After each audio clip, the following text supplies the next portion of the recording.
I had this area that I've been focused on.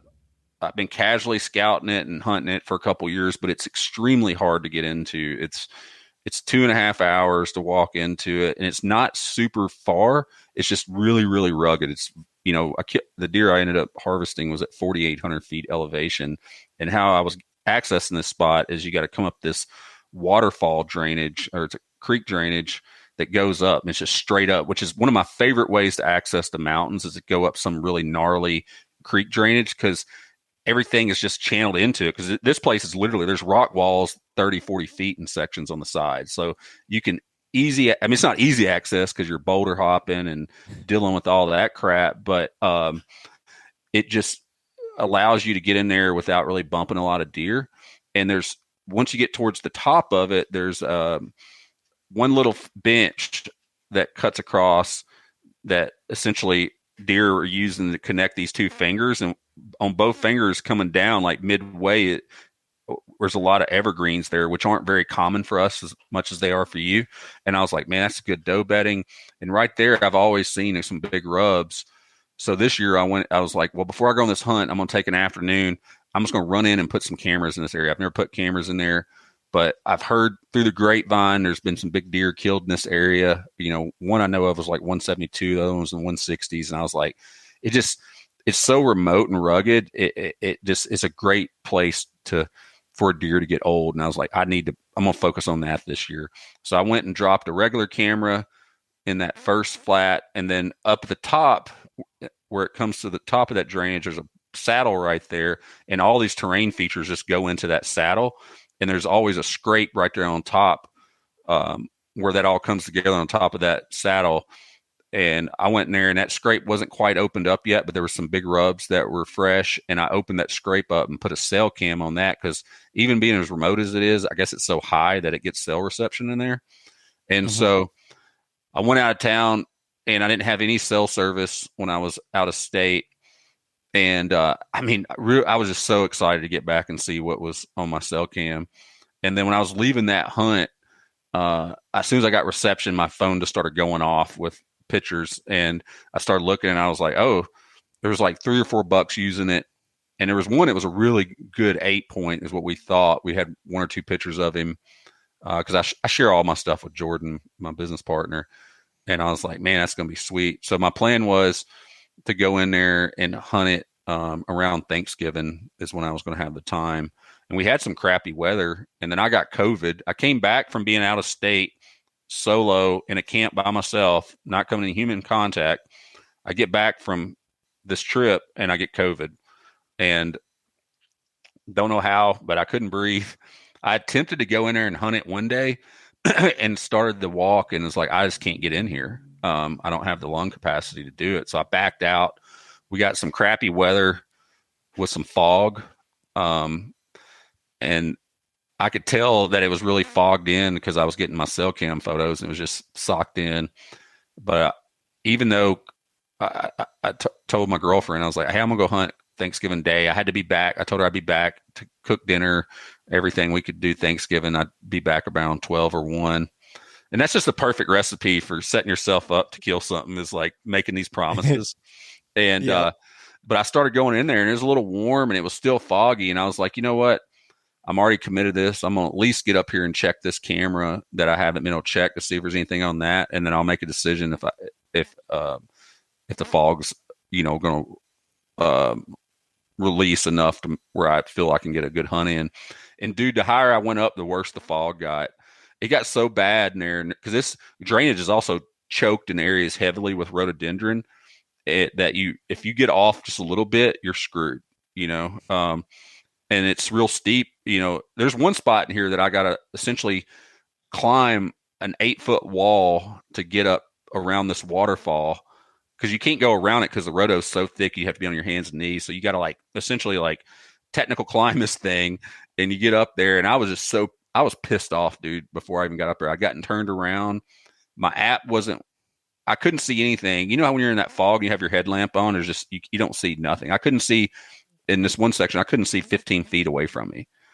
And it makes you feel small. I mean, I almost got a little anxious about it. But and you know how like when you get sweaty and you like pull up your map to try to check and like your map won't work because your fingers are sweaty and Fingers are sweaty. Yeah. yeah. And then I was having that problem. And I was just so pissed off, man. Like, and I didn't even make it to that trail cam. I got off, um, off my coordinates, and I knew I was in the drainage I should be in, but I was in the wrong spot. And it was just rougher. And I was like, you know what? I'm just gonna keep pushing to the top. I get up to the top right about gray light, and I sit where I wanted to sit. I always hunt off the ground with a gun, and the fog was, I could see about 50 yards away in all areas, but I was covering that whole saddle where it'd be travel. And I was like, I don't know how well they're going to move in the fog, but I'm going to set it out for a while anyway. So I put on my puffy pants and changed shirts because I'd sweated so much. And I sat down and I'd opened up a spot around me, clearing the leaves around this log I was going to sit on. And then I sit down and I get organized. And I was like, I don't do a lot of blind calling at all. I just feel, especially with archery, the deer are like turkeys. They know where they can get where they should be able to see something. So blind calling really has never worked for me, or they'll come in downwind of the calling to try to scent check. And sometimes that can throw you off with archery equipment. But I was like, you know what? With all this fog in the range I have, like if anything can hear me and comes to check it out, it's going to be in gun range.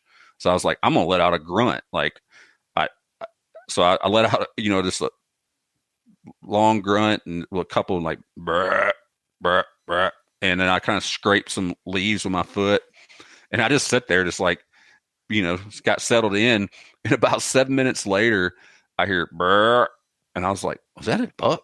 And then I hear it again, like, brr. And I was like, oh, geez, yeah. Because I could see a buck bedding on either one of these fingers that were going off to that south side that were leading down to that other area I told you about that was a crossing point. And so I get my gun up because I couldn't quite tell exactly where he was. And I knew in the general direction. So I got my gun pointed that way. And then I hear him again. And at this point, like I was up there to kill a good deer. I want to kill a mature deer. But after hearing that grunting and stuff, I just got excited. And I was like, you know what? Whatever shows up, I'm shooting, just because of the whole situation. And all of a sudden, I see this silhouette break through the fog. And I just see this monster body and like horns way above his head. And I was like, damn, I don't care what that is. Like I'm shooting him. And he was like 35-ish yards.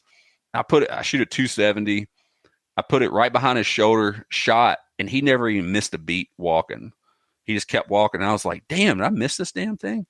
And he's walking, kind of coming around to catch the wind because the wind was coming out of the north.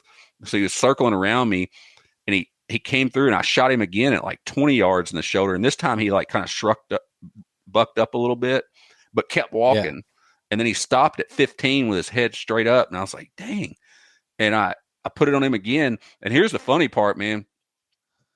So I was leaving the house and I had 3 bullets in my gun. And I said, well, man, I don't need to grab any more bullets. I ain't going to shoot anything more than 3 times. So here I am with this last bullet in my gun. And I was like, he was sitting there. I knew I hit him for sure the second time in the shoulder, just how he reacted and everything. And I was like, do I shoot him again and run out and go Winchester and don't have any bullets? And he runs off, and then, he's just wounded, and I don't have anything to make a final fatal shot. And I was like, well, hell with it. I was like, I'm just go ahead and put another one in him. So I hit him again in the shoulder that time. And this time it got his attention, and he like ran over the hill. Then I pretty much sure I heard him crash. And, but I sit there and I was like, dang, man, I don't have any bullets. I'm not 100% sure this deer is dead. So I called Jordan. This is like 7:30 in the morning. And I called Jordan, and he doesn't answer. And I call him like twice again. And he's like, hey, what's up? My phone's vibrating. I'm still asleep. And I was like, man, I just shot a monster. He's like, you kidding me? And I was like, dude, why the hell would I call you at 7:30 in the morning? I'm not going to bullshit you and say that. On Thanksgiving Day. On Thanksgiving Day. And I told him the situation, and I was out of bullets. And he's like, oh, dude, that's so funny. And so I kind of just collected my thoughts and just waited a minute, gave it about 20 minutes. Then I walked to where I originally shot him, and I saw some blood there, and I was like, that's good. And I kind of walked down to where I thought I'd see him and didn't see him. I went back up and sit there for a second and thought for, give it a little bit more time because I didn't want to bump him if he wasn't dead. And I walked back down there and I'm following this blood, man, and really good blood trail. And the blood trail kind of stopped a little bit. And I was looking around. I was like, that deer's got to be around here somewhere. And I couldn't see it. And I was like, damn, that's weird. And then I looked down and I was like, oh man, there's an antler right there. And I was like, oh shit, that's the damn deer. He had fallen on this hill and he had slid down the hill and his body went completely up under this log parallel. So you couldn't, his body blended in with that log and all I could see was that one piece of horn sticking out. So yeah, but he was a great buck. His left main beam was 24 inches and he had like 13-inch G2s, I believe. But he was on his right side. He was missing about a third of his main beam. He'd broken that off. It looked like early in the year just because of how it was broke. He hadn't done it fighting, but just honestly a tank of a deer. I didn't expect to. He ended up being the 8-point we had on camera, but he wasn't an 8. He actually was a 5-point on his left side. He kind of crab clawed out.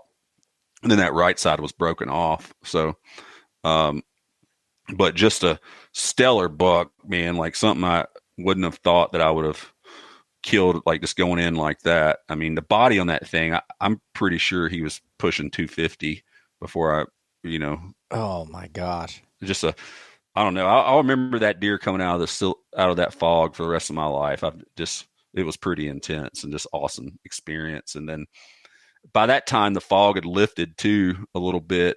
And I was sitting up there on top of this mountain looking at this deer, and I look out over the valley and all the fog is settled in the valley and you just see these mountaintops above it. It was one of the most picturesque spots I've ever been able to harvest a deer. And there's been so many times I've been in areas like that just where that puts you in awe, just how beautiful it is, but I never see anything up there. Like you always dream about that magical, place. And it was just so cool how it all came together.